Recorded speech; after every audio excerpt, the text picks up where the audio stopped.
Fala galera, bem-vindos a mais um vídeo. Nesse vídeo, gente, eu estarei mostrando como fazer uma armadilha na casa do seu amigo, ou onde seu amigo dorme, onde ele mora.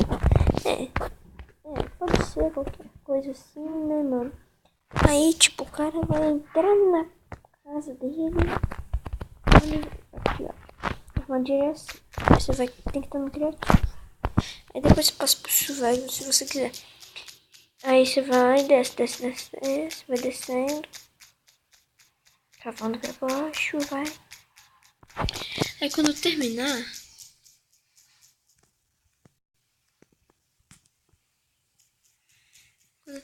eita, cai na lava.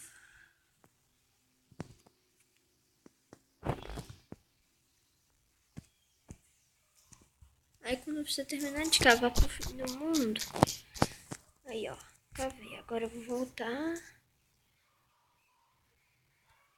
E vou fazer simples assim, olha.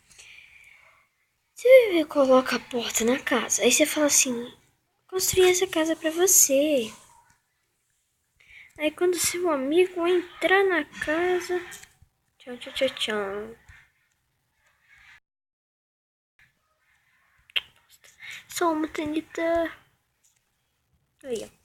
Vai precisar de uma TNT, uma areia.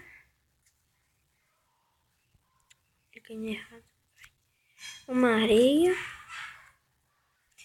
e uma placa de pressão.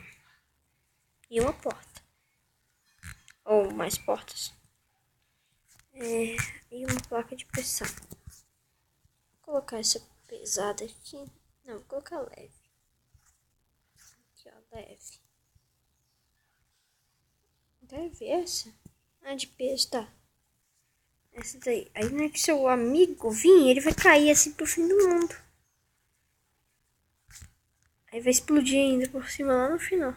Só que não vai dar nada porque Black Block não quebra. E só, pessoal. Falou!